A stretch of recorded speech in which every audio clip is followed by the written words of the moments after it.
Hello and welcome to this tutorial where you're going to learn how to create a walk cycle in Toon Boom. We are working with a cutout animation style rigged character, and your assignment will be to make this character make the next step such that it walks completely across the screen. Now I am going to play this animation that I had previously created. This is what we did in class, and this is what we're trying to attain in this tutorial. So I'm going to demonstrate the few steps that you need to take in order to animate that character in that particular motion. Now, please note that this is a very generic walk. Oftentimes you just need to understand the basics before you can invent a walk or before you can match the tempo of a walk to a particular character. For example, if you're animating a child, then this might not really work for the kind of walks that children have. They make tinier steps and oftentimes they're much faster, so the tempo is much faster than what we have here.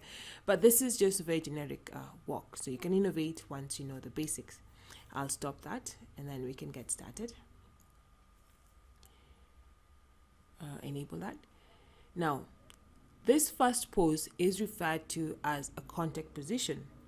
Both the feet are making contact with the ground, and posing your character is simply a matter of rotating the limbs on or along the pivot points. So in the class session, we learned how to create how to rig up characters, the simple biped, by simply repositioning the pivot points and adding hierarchies, adding child layers inside parent element. So in this case, we have the left leg, and the left leg has quite a number of elements in it. We have the upper leg, and the upper leg is a parent of the knee, the lower leg, the foot, the heel, and the foot. So this is essentially what we will be animating. The next pose is the contact position again, right? So we don't start, we don't start working from frame 1 then into frame 3 and so forth. Instead, we block out the main poses. So ensure that the animate button is on. Otherwise, if you perform any action, rotate a limb, rotate the character, or move it forward, then the animation will not be saved. So I will reposition the character from the pelvis and move it forward. My onion skinning is on. This is the button to activate and deactivate onion skinning, and this helps me to reposition the character relative to the previous drawing. Now this is that first step, but this time round, let's move upwards slightly. There we go. Now you notice that that's not really a step forward because the same leg that was previously in front is still in front again. So we need to flip them, and all I'm doing is rotating the joints. Should be creating keyframes all along here. So that's rotating the joint, and that's rotating that joint like that. So almost should feel like a tap, like that foot taps the ground, and that might need us to move the pivot point slightly forwards, right? So I just want to make a keyframe on all these positions just to hold them in place, and I'll do the same with the left leg.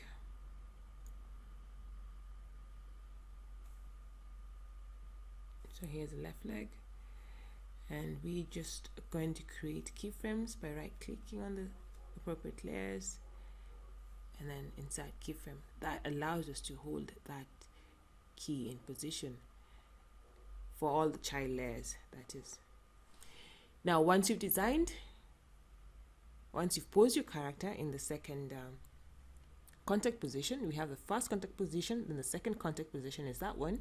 Then we will reposition, or we'll move the playhead to frame 9, and in frame 9 you're going to make what's called a passing position.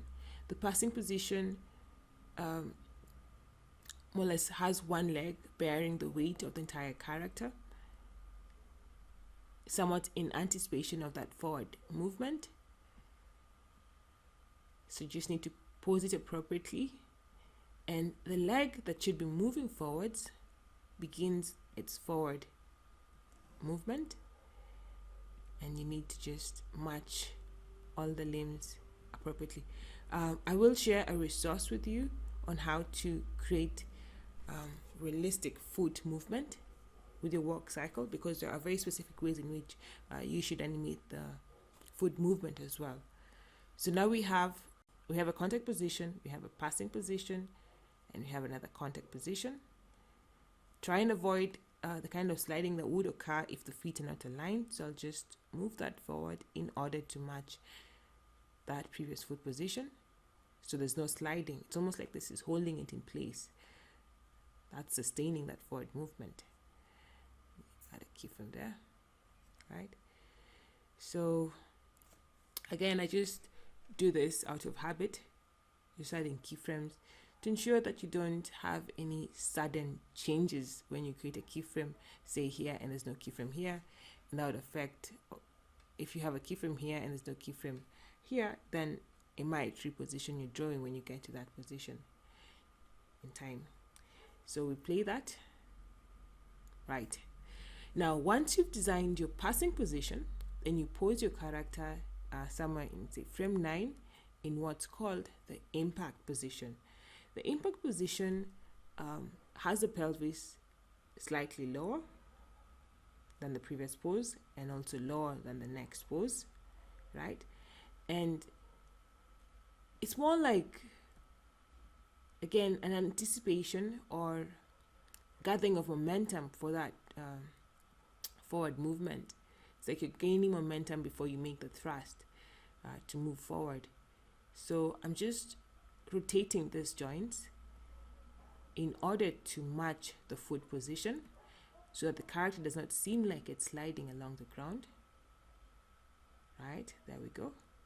So it's like a tap. Just as that, like a tap, right? So we have that, and then we should have that. There we go. And then you do the same for the other leg. Otherwise, it looks like it's moving in a very, very odd manner. So ensure that the foot is making contact with the previous foot position. Just rotate that a bit further. Right? Might need to move that slightly backward.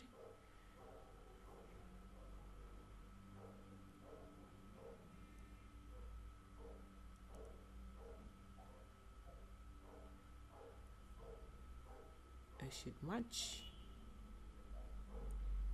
It should be slightly lower. There we go. So now we have a impact position. It makes impact with the ground, takes off in the passing position, and then contact position. Again, out of sheer habit, I always add my in-betweens, my keyframes to hold the animation in place. So we have a key position, which is a fast contact position. Then we have a impact position, impact pose. Then you have the passing pose. Then you have the next contact position. Now, the very last key that you need, the very last position you need to block out your animation is called, this is the high position. And the high position is when the character, the pelvis, is positioned highest across all the drawings, right?